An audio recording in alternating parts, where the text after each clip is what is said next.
Good morning, ladies and gentlemen. Welcome to my new video. I've got a treat for you guys today. And do you remember one of my previous videos where I discussed Alice and Zandor cheating on Dr. Bill at Ziegler's party? And I made a video of it, as you can see. And it's still on public if you wanted to check that video out. I discuss all the evidence that Alice cheated with Zandor. So you make sure you check that out. But one piece of evidence I actually didn't add, and I've just found out a couple of days ago. And it's thanks to one of my very good viewers, Jeffrey Smith 8719. And he mentions that there is a kissing scene during the transition while they're dancing. And I must admit, I had a look at the video and I couldn't notice it at first. And it took Jeffrey sending me an email and he showed me the screenshot. And then I checked it again and it was indeed there. So let me show you. There you go, guys. Can you see it? Can you see the transition? And you see Alice and Zandor kissing in the middle of the transition. Can you see this, guys? Amazing, right? So really great thanks to Jeffrey here for finding this. I mean, you guys are amazing. I can't fault any of you. Seriously, I mean, I've been studying this movie for so many years and I'm still finding new things out. And you guys are showing me stuff that never even occurred to me. So this solidifies the theory that Zandor did indeed cheat with Alice at Ziegler's party. So I mean, you're welcome to check my previous video, but I'm just going to summarize it. We know that when Zandor was trying to seduce Alice, he was saying the right words and she was seduced. I mean, you can see how happy she was. She was extremely happy. We've never seen her happier in the whole movie. The rest of the movie, she's miserable. But with Zandor, she is super happy, and Zandor clicks all of her hypergamous genes. They're all clicking in overdrive. Alarm bells are ringing inside her body. So she is clearly attracted to Zandor here. And there was a moment in this dance that she could see Dr. Bill flirting with two other models. And her reaction was very strange. She was smiling. It's almost like she was giving him the go-ahead. She was smiling at Dr. Bill. Zandor had his usual mischievous look. Obviously, these girls were working for him because he wanted these girls to take Dr. Bill away and seduce him under the rainbow, as they say.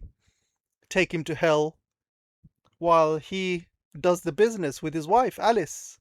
That was Zandor's plan. So we know that Alice was showing off her ring in front of Zandor's face, saying, I'm married, at the end of the dance. And she walks off. But there is a big time gap that we don't know what happened. A massive time gap. We know that Dr. Bill went upstairs and he was with Ziegler and Mandy. And we know he was upstairs for over an hour because at one point Dr. Bill looks at his watch and he says clearly in front of us, we have to wait 1 hour.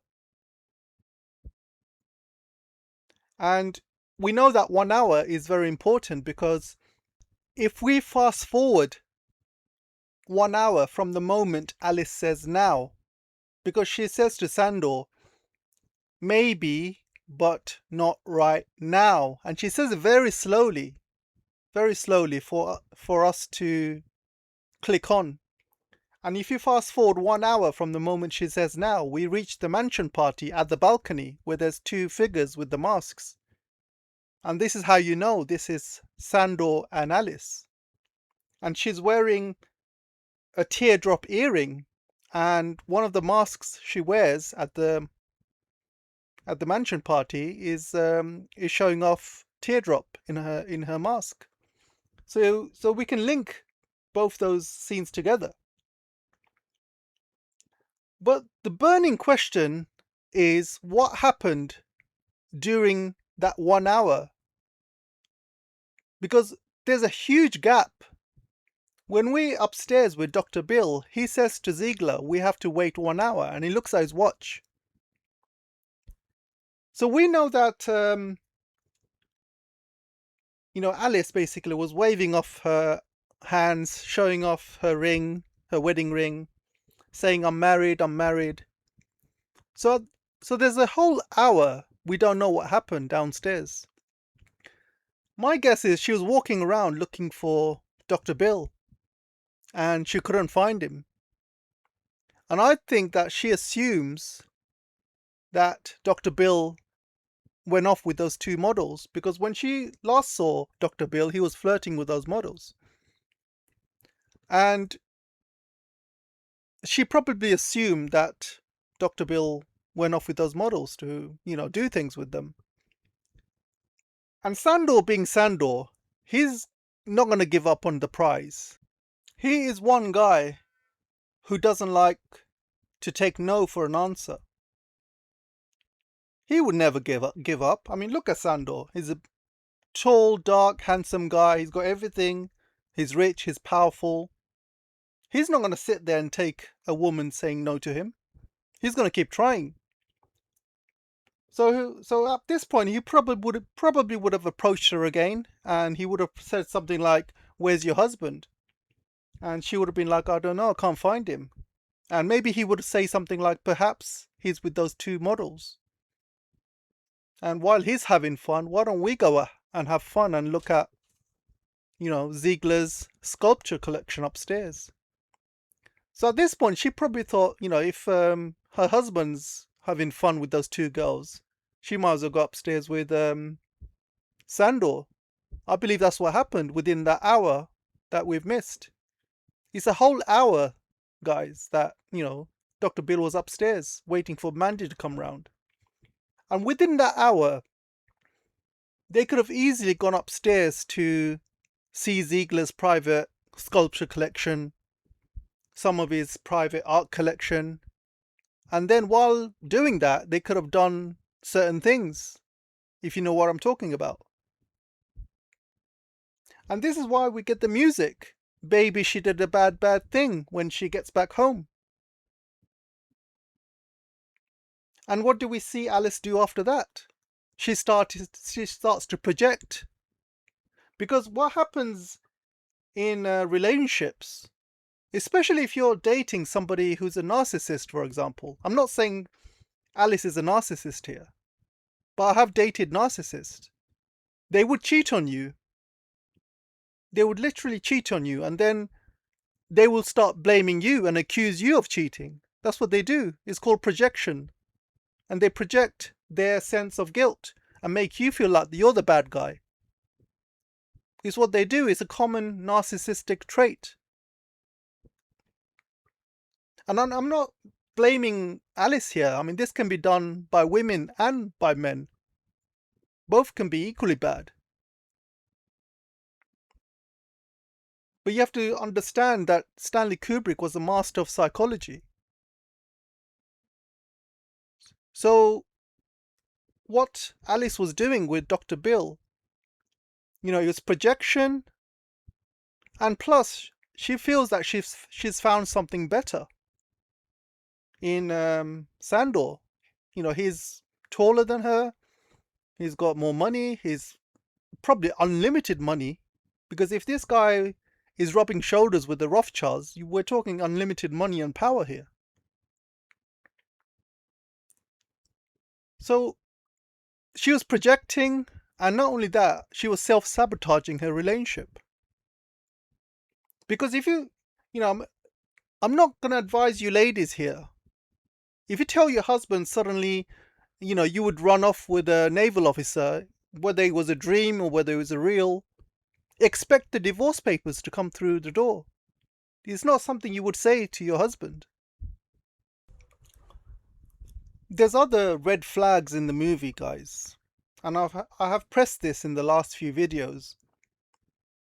Dr. Bill shows Alice no affection whatsoever. She is extremely unhappy. She is unseen in the relationship. He treats her like some sort of sibling or a friend. And obviously they are husband and wife. They are going to do things in the bedroom now and then. I'm not saying they don't do anything in the bedroom.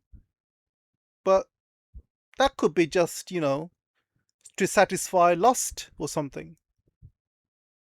Is there any love there? I'm not sure. I don't think so from watching the movie. I think throughout the whole movie, he doesn't show her any sorts of affection or love.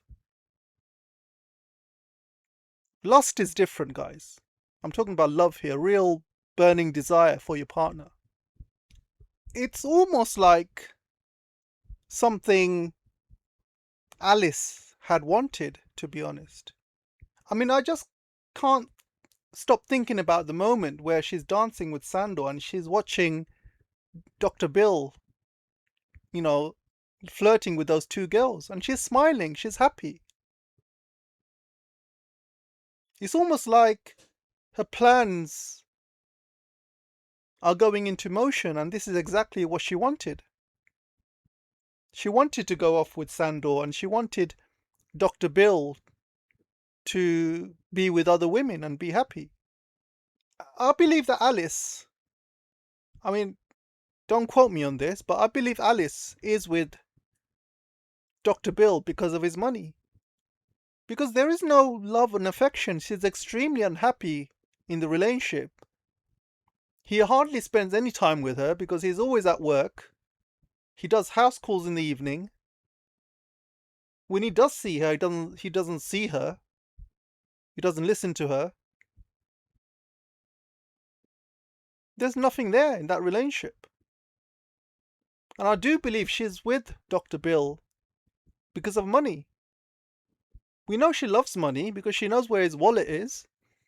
And she's teaching her own daughter how to go for men with money. It's survival, guys.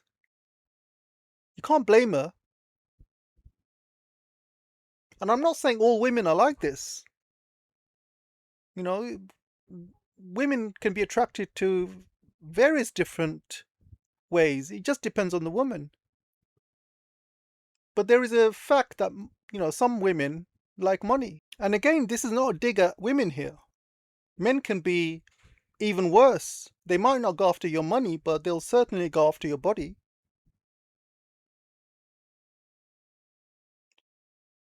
So the thing is, if there's a woman who is with a man because of his money, and that's the only thing that's keeping her in that relationship, if she gets an opportunity to find someone who's got more money, she will jump at that chance.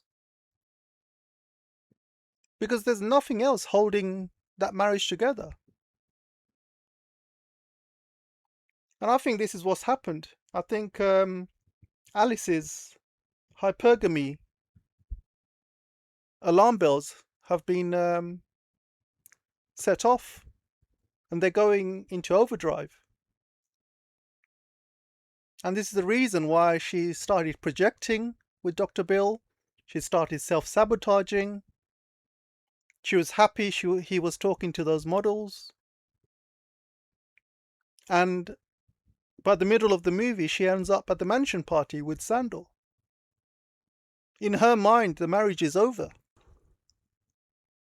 Also, do you remember the end scene where she says, we should F-U-C-K after Dr. Bill tells her what should we do? When I watched it in cinema, I, like many others, thought they were talking about themselves. They was not. Alice was talking about doing it with other men. Could it be Zandor? Could it be other men? Could it be the hundreds of men that she was dreaming about? Who knows? But it definitely wasn't Dr. Bill, I can tell you that now.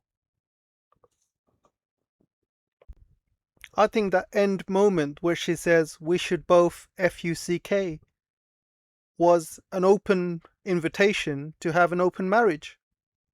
She does whoever she likes, and Dr. Bill can do whoever he likes. Or Dr. Bill can watch. I'm also going to respond to yesterday's video about Dante's Inferno and Seven Deadly Sins. And somebody in my comment section mentioned that this movie cannot be about Dante's Inferno or Seven Deadly Sins because Stanley Kubrick is an atheist, or he's a JEW. I completely disagree, to be honest. First of all, Stanley Kubrick's a director. He's an artist. He will make whatever film he feels or desires for whichever audience. The film has a lot of Christianity symbols in here. I'll be honest, guys, I'm Christian myself, even though I'm not very religious. But I recognize a lot of the Christian symbols in the movie. For example, the Christmas trees are obvious, but there's also the tree of life everywhere. You see the tree of life throughout Bill Harford's apartment. You see apples everywhere, which signifies Adam and Eve, obviously. There's many, there's a part when Bill opens his arms like he's being crucified, which obviously happens in the deleted sequence from the original screenplay. There's a lot of Christianity symbols here, but there's also a lot of Jewish symbols as well. There's lots of menorahs, for example, the 7-candle menorahs everywhere. There's obviously lots of JEW characters throughout. EWS, you add a J in front of it, spells you know what. So there's a lot of JEW influence in this movie as well. It's not just Christianity. But let's look at some of his other films as well. And you can see Clockwork Orange, for example. In Alex's bedroom, a small plastic statue of Jesus shows stigmata and the crown of thorns. 2001 Space Odyssey is talking about Genesis-like creation arc and spiritual rebirth. Spartacus. Again, there's lots of Christ symbolism in that movie as well. These are all directed by Stanley Kubrick. So, if he was atheist, why would he have all these Christian symbols in his other movies? It's very possible that one of the layers is about Dante's Inferno. But this is just one layer we're talking about. This movie has many, many different layers. Many layers, like an onion. An onion has different layers, right? Let me show you something I found which is very, very interesting. Very interesting, guys. So I want to bring you back to this particular scene with Domino. And this has always troubled me for many reasons. Especially the thing that looks like an apple on the right hand side. I always thought that was an apple. But thinking about it, I think it's not an apple. I think it's an onion. It's an onion, guys. And I think Stanley Kubrick's trying to tell us about an onion. Obviously, you have different levels, different floors, but onion has different layers. You can peel the skin over and over again. And why do I think it's an onion? Let me show you. You have TOR here.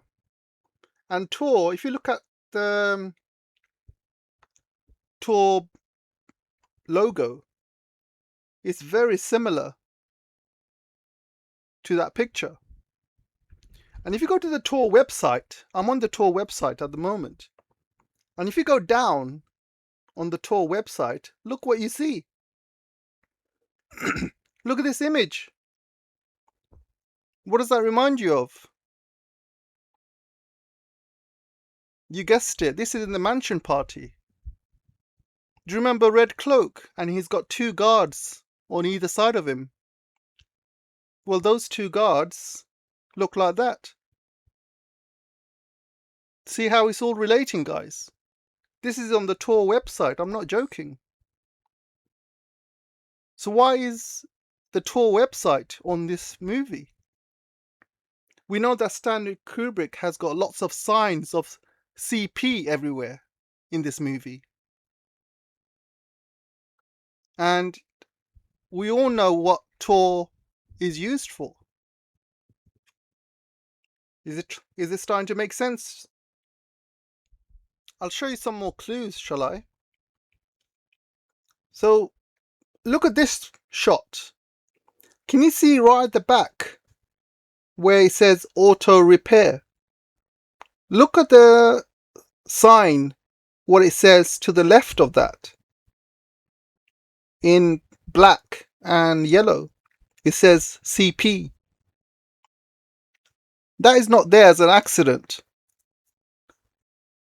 That is Stanley Kubrick putting that there. This is way more than a coincidence, guys. I mean, look at the website. This is the TOR website. You're welcome to go to the TOR website right now and check it out for yourself. That is definitely an onion. It's not an apple. Also, that symbol is shown somewhere else as well. So can you guys see this onion symbol on this piece of paper as well? Just, you can see just about half of it, but that definitely looks like a TOR sign. Upside down. So you might be thinking to yourself, hang on a second. TOR wasn't invented back then. It was only in 1999 this film was released. And TOR was invented a few years later. So how can this be TOR? Well, we know that Stanley Kubrick was involved with the CIA earlier on in his career. There's lots of talk about Stanley Kubrick being involved in recreating the moon landing, for example. So he was working with some top secret stuff with the government. He would be heavily involved in the CIA. And we know that the CIA and the government were working on TOR themselves. You know, this wasn't made public to the people years later. But the government was already aware of all of this. And they have been using it for years. Because, as you know, the internet has many layers, and this is why they call it onion. You have to peel one layer off another layer. So the government needed all of these secret layers for their own communications. Something that external governments cannot crack. So this TOR could have been around for a long time. It only became public a few years later. Anyway, guys, food for thought, food for thought. Let me know what you guys think, and I'll see you in the next video. Take care for now.